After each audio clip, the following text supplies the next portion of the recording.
দর্শক স্বাগত জানাচ্ছি খবর সংযোগ থেকে। আপনাদের দেখানোর চেষ্টা করছি যে ধানমন্ডি ৩২ নম্বরের বর্তমান যে চিত্র সেটি কিন্তু আপনাদের দেখানোর চেষ্টা করছি।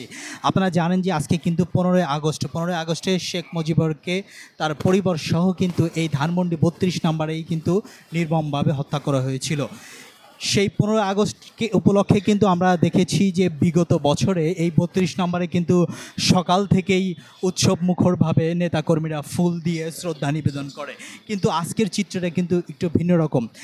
আওয়ামী লীগের অর্থাৎ আওয়ামী লীগ সরকার এবং শেখ হাসিনার যে নেতাকর্মীরা আছে তাদেরকে কিন্তু আজকে কোনো সেই চিত্রটি দেখা যায়নি। যে আমরা বিগত দিনে দেখেছি যে শেখ মুজিবুরকে ঘিরে যে ১৫ই আগস্টে বিভিন্ন জায়গায় বিভিন্ন আয়োজন করা হয়, ধানমন্ডি ৩২ নম্বরেও কিন্তু আয়োজন করা হয়, কিন্তু আজকে কিন্তু ৩২ নম্বরে সেরকম কোনো চিত্র দেখা যায়নি।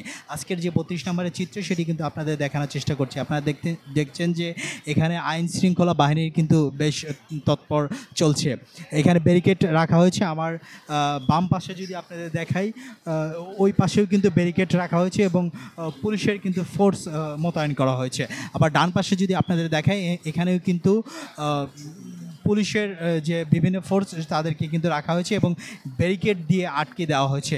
তার ব্যারিকেডের পিছনে কিন্তু সাধারণ মানুষ একটু ভিতরে ঢোকার জন্য মাঝে মাঝে কিন্তু চেষ্টা করছে, সেটি কিন্তু আমরা দেখতে পেরেছি।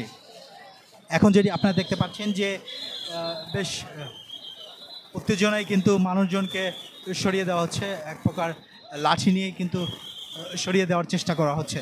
দর্শক, সকাল থেকে আমরা দেখেছি যে বিভিন্নভাবে মব সৃষ্টি করে কিন্তু উশৃঙ্খল পরিবেশ দেখেছি। এখনও কিন্তু সেই উৎসব মুখর পরিবেশেই সাধারণ মানুষজন ভিড় করছিলেন।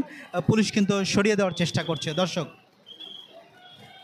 আপনারা দেখছেন যে পুলিশ কিন্তু লাঠি দিয়ে সাধারণ মানুষজনকে সরিয়ে দেওয়ার চেষ্টা করছে।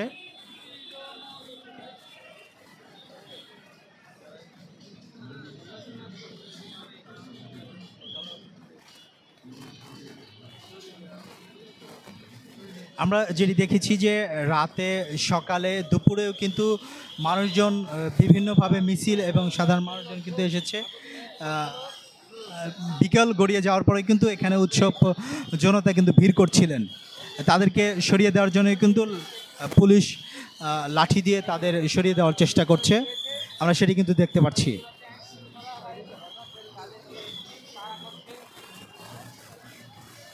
আইন শৃঙ্খলা বাহিনী কিন্তু বেশ সজাগভাবেই তাদেরকে সরিয়ে দেওয়ার চেষ্টা করছে।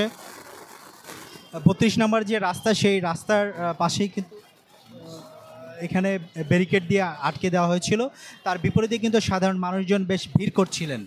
এই মুহূর্তে যেটি আমরা দেখতে পেলাম যে সাধারণ মানুষকে পুলিশ কিন্তু সরিয়ে দেওয়ার চেষ্টা করছে। দর্শক, আমরা একটু আপনাদের এই পাশে নিয়ে যাব। এখানে কিন্তু একটি ট্রাক রাখা হয়েছে। এখানে জুলাই অভ্যুত্থানের যে চিত্র, সেই চিত্র কিন্তু এখানে প্রদর্শন করা হচ্ছে।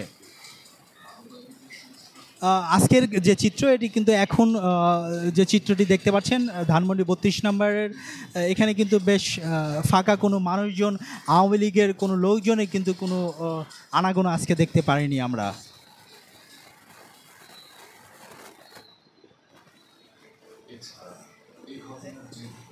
এখানে কিন্তু পুলিশের গাড়ি রাখা হয়েছে এবং ওই পাশে যদি আমরা আপনাদের দেখাই, ওই পাশে কিন্তু ব্যারিকেড দিয়ে রাখা হয়েছে। এখানে মাঝখানে যে অংশটু, সেখানে মিডিয়া পার্সন এবং আইন শৃঙ্খলা বাহিনীর কিন্তু উপস্থিতি আছে এবং সাধারণ মানুষ কিংবা দলীয় নেতাকর্মীদের কারোরই কিন্তু উপস্থিতি দেখতে পাইনি আজকে। আমরা বিগত দিনে যেটি দেখেছি যে ১৫ই আগস্টকে ঘিরে কিন্তু আওয়ামী লীগের বিভিন্ন কার্যক্রম হয়ে থাকে, সেই চিত্র কিন্তু আমাদের চোখে এখনও পড়েনি। দর্শক, এই ছিল আমার কাছে ধানমন্ডি ৩২ নম্বরের সর্বশেষ পরিস্থিতি।